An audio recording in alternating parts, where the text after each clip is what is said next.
Welcome to the 17th day of One Health Awareness Month. So today's topic is the human-animal bond. And I have to say, this is something I hold near and dear to my heart, not just on a professional level, but on a personal level. I have 4 cats and 2 dogs, and they are definitely all four-legged members of my family. So I definitely understand, but I also understand on a professional level that I need to do what I can to help with that relationship between pet owners and their pets. And one way I do that is by helping to ensure that their pets are healthy. So what I'm going to do is I have some information I'd like to give to you on what we can do as professionals, whether it's human medicine, whether it's veterinary medicine, and why this fits into one of the 3 components of One Health, the environmental aspect. Why? Well, these animals are in our environment, so they can contribute positively or they can contribute negatively. And what I mean by contribute negatively is if, for instance, we have a pet that's ill and is transmitting some sort of zoonotic disease to us, to our families, to our livestock, or whatever the case may be. So us as professionals try to make sure, to the best of our ability, that what we're encouraging is that relationship is a positive one. And we try to do that through health. So before I go into detail about some things we can do, I want to define it first. So there's a book here by Iowa State University, and it's by their Center for Food Security and Public Health on zoonoses. This book is primarily geared towards veterinary professionals. It even has handouts that you can give clients. However, there's definitely beneficial information here for human health practitioners, because of course it's covering zoonotic diseases or pets. If it's something that a pet can get that an animal or a human can get, of course notes the definition of zoonoses, then there is something beneficial. However, I'm going to show you a book at the end that works with for both professions. But anyway, so in this manual here, in chapter 2, it specifically covers the human-animal bond. And what I want to take out of this right now is the AVMA's definition of what that is. Okay, now the AVMA, or American Veterinary Medical Association, is the veterinary equivalent to the AMA, or American Medical Association. And they define the human-animal bond as a mutually beneficial and dynamic relationship between people and animals that is influenced by behaviors that are essential to the health and well-being of both.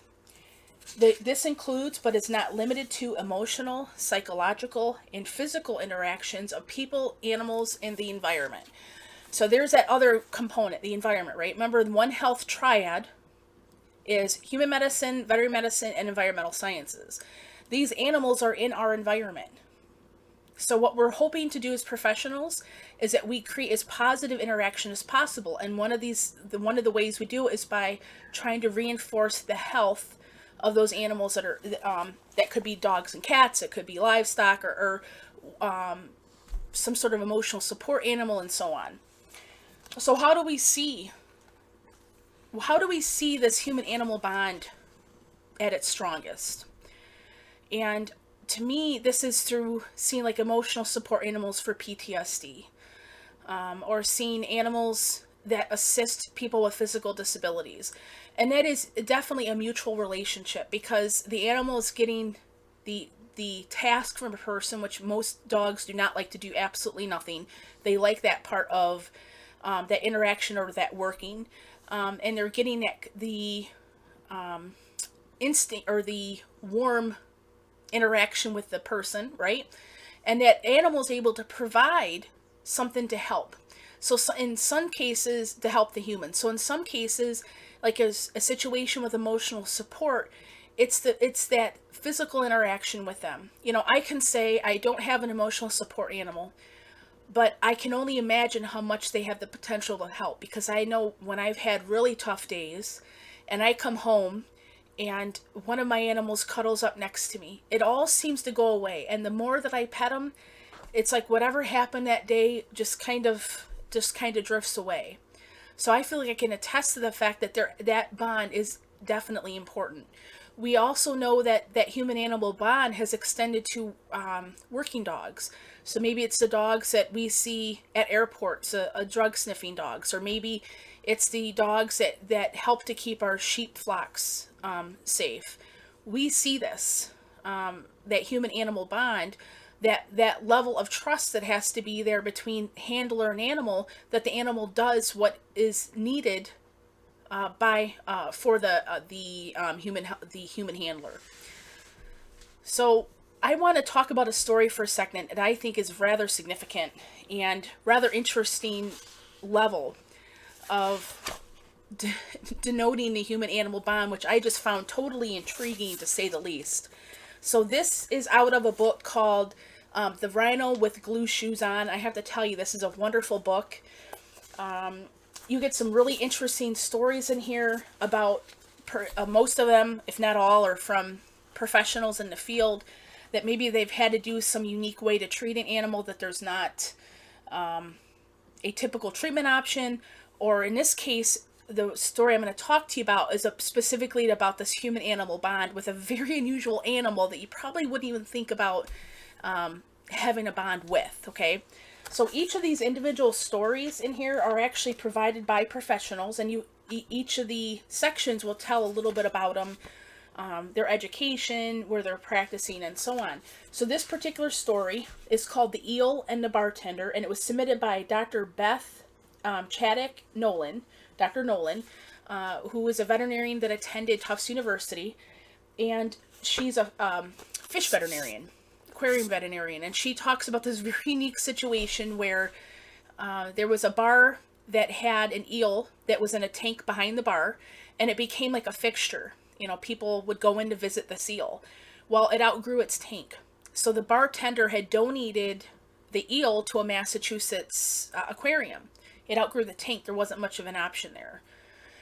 So when they donated, when he had donated the eel to the aquarium, they went ahead and segregated or separated the eel like you would. It gives time to see, so you can really watch the animal to make sure it's healthy, observe it, and also gives it time to acclimate to just being in a different environment. And then they reacquaint, or I should say acquaint, not acquaint the animal to an aquarium and acclimate it to where its home's going to be.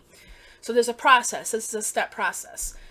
Well, they did everything, and the eel didn't have any issues, was not acting ill, unusual, but the moment it was in what would be its permanent home, it found a crevice, and then it became like a permanent part of that crevice. It went and hid in there.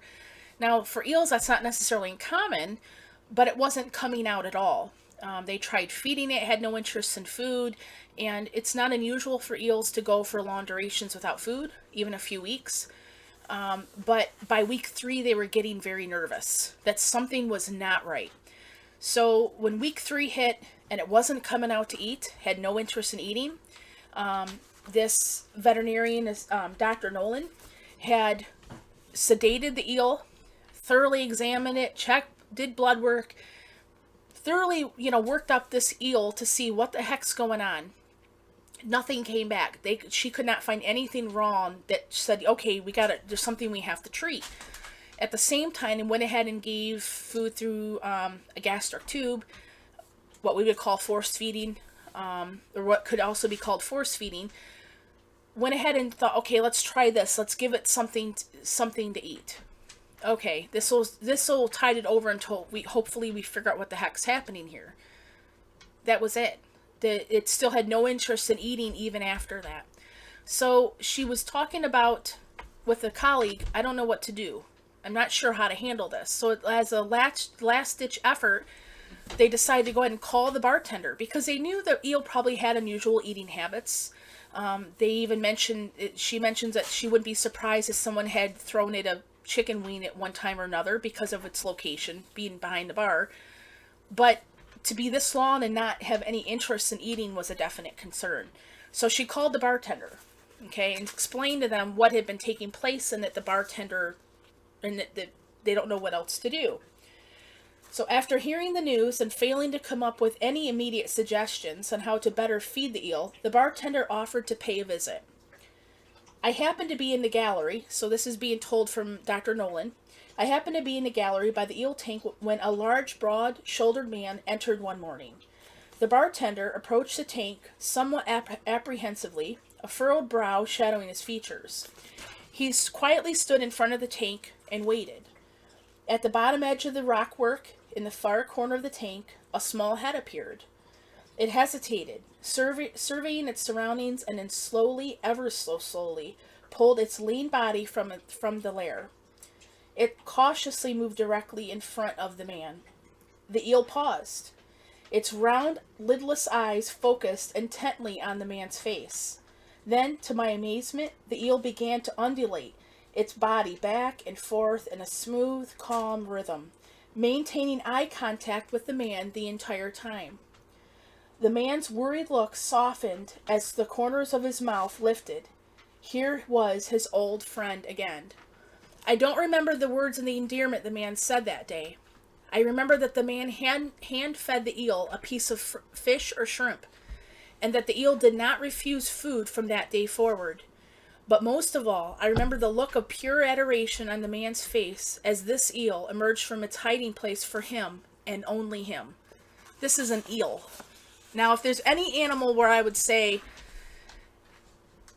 about an animal having a human-animal bond, I mean, I just find it absolutely incredible. So that's what we're talking about here. So this veterinarian had seen that nothing else was working, had contacted the person had previously owned the eel. The eel responded physically to it, even to the point that it ate from his hand. He hand fed it. Okay, that shows how strong that human-animal bond really is. One Health strengthens bonds. Okay, it encourages health of or animals or people on both sides, not just one or the other. So what can we do as professionals to reinforce that? What can we do to assist that human-animal bond? Because we know it's physically beneficial to the human. We know it lowers blood pressure. We know that it lowers stress. So what can we do on both sides of this to help encourage that? Well, it's health. It comes down to health. So, for instance, veterinarians, are you letting your patients know when zoonotic diseases are potentially present, or when there could be something at risk? Are you letting the pet owners know maybe that have children that to wash their hands frequently? If they can't wash their hands, but they have hand sanitizer until they're able to wash their hands, are they recommending using hand sanitizer? Now, it seems like common sense, but it's some things that we can forget, especially with busy parents. It's some things that we can forget. As human health professionals, are we recommending to our patients, saying, that there are some zoonotic diseases, which is why it's a good idea to take your pet into the vet as often as recommended by your veterinarian. When we reinforce these concepts in both professions, we make our environment healthier. Okay, we lessen disease transmission. We lessen the transmissibility between animals and people. We help encourage that human-animal bond so that we get those potential positive side effects, like less stress, lower blood pressure. We get those potential better side effects of having pets, because we're healthier and of course our pets are healthier. So we should be looking to see how can we possibly make those connections healthier in the form of health. What can we do to do that? So I'm going to go back to this book for just a second that is from Iowa State University, and they make this point, and it says here, the human-animal bond represents a mutualistic relationship that can facilitate One Health in many ways, provided that science and practice continue to explore the ways in which people and pets reciprocate health. The One Health approach of merging human and animal health has created exciting opportunities for veterinary and human health care. And they actually note in this book a case study of human-animal interaction, Tiger Place Pet Initiative, and this actually initiative was looking at how interaction with pets, how beneficial it is to senior citizens, and how it improves their quality of life. They also have in here about the Josh and Friends project that uses animals to help facilitate calm, to encourage calm of children that are having to undergo some sort of treatment or surgery. So there are definite examples of how they benefit our lives, and of course we benefit theirs too.